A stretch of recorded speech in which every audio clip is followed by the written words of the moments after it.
bahwa ini sudah 2 tahun rakyat ini berkonflik, bertentangan, saling mengadu, saling berteriak-berteriak, demo.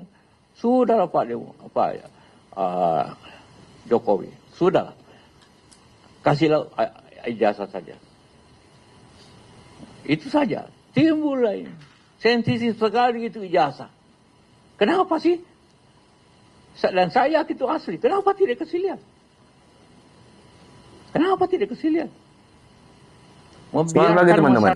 Sungguh aneh bagi saya pernyataan Bapak Yusuf Kalla dalam video tadi, di mana mengatakan sudah 2 tahun Indonesia ribut-ribut mengenai ijazah Jokowi palsu atau tidak. Tunjukkan saja ijazah aslinya. Ini aneh. Ya, saya sebagai advokat, sebagai seorang ahli hukum, ya, magister hukum, ini memandang ada hal yang aneh.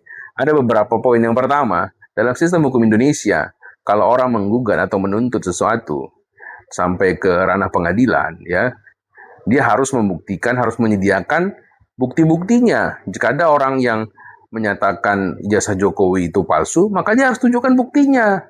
Jadi aneh kalau malah yang terlapor dan tergugat Pak Joko Widodo menunjukkan ijazah aslinya. Jadi tidak cocok Pak Yusuf Kalla.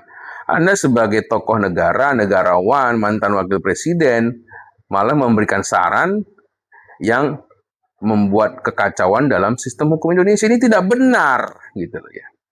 Yang kedua, ijazah Jokowi palsu atau tidak kan belum bisa dibuktikan. Kenapa malah Bapak heboh memberi saran supaya Pak Jokowi saja yang menunjukkan ijazahnya? Ini kan tidak benar. Bapak sebagai negarawan harusnya malah meredam orang-orang yang menggugat, orang-orang yang ribut. Sudah nggak usah dibahas lagi, begitu ya. Karena nggak penting juga, presidennya Jokowi sudah habis, selesai masa kepemimpinannya, ya. Jadi yang kedua tadi tidak cocok Bapak ya, malah sibuk mengompor-ngomporin lagi gitu loh Pak JK. Yang ketiga, Bapak Jokowi sudah pernah jadi wali kota Solo, sudah pernah jadi gubernur DKI, dan sudah pernah jadi presiden. Semua kan sudah diperiksa administrasi oleh KPU. Ya, masa KPU itu begitu tidak beresnya, tidak mengecek dengan benar gitu loh ya.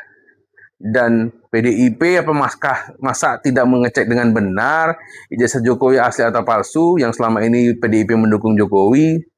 Dan juga Pak JK sendiri pernah jadi wakil presiden, seorang yang negarawan, orang yang hebat, pernah sebelumnya juga jadi wakil presiden. Masa Anda menjadi wakilnya Jokowi tidak mengecek dulu latar belakang Jokowi? Kan aneh di mata hukum, aneh di mata masyarakat juga, ya. Jadi apakah sebegitu bodohnya kalian semua? Kan nggak mungkin kalian bodoh, kalian tuh orang-orang yang hebat.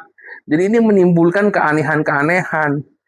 Jadi sarannya Pak JK ini malah menurut saya malah mau bikin tidak tentram. Dan yang terakhir, kalau menurut saya, jika benar ada rencana jahat dalam kasus ijazah palsu Jokowi ini oleh orang-orang yang membuatnya, dan di sini disebutkan oleh Rismon ya kalau nggak salah, di belakangnya ada AHY, ada Puan Maharani, ada Rizik Sihab, dan terakhirnya Yusuf Kalla.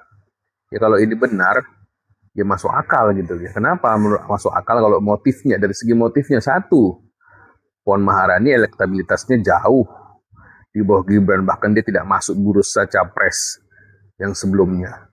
Ini ada upaya untuk menjelekkan nama Jokowi, ujung-ujungnya juga menjelekkan nama Gibran, juga Prabowo Subianto. Sangat mungkin menurut saya untuk menjatuhkan nama baik keluarga Jokowi supaya bisa maju di Pilpres ke depan. Jika nama AHY pun sangat mungkin menurut saya, karena nama Demokrat dan AHY sendiri sangat-sangat jauh dari elektabilitas capres. Rizik Sihab sendiri dalam masa Jokowi organisasinya ditutup, ya. Bisa saja di belakangnya ada yang cukong-cukong yang mendanai supaya upaya menjelekkan nama Jokowi, atau mungkin ditawarkan supaya organisasinya ditukar nama lagi, dibangun lagi. Dan nama JK sendiri bisa saja menurut saya. Kenapa? Karena JK sendiri adalah tokoh senior di Partai Golkar, tapi tidak memiliki jabatan saat ini di negara. Sedangkan Gibran Rakabuming Raka, dia bukan anggota Partai Golkar, tapi diusung jadi cawapres oleh Golkar. Bisa saja. Itu motifnya. Ya. Jadi bagaimana menurut teman-teman? Silakan beri komentar. Salam keadilan.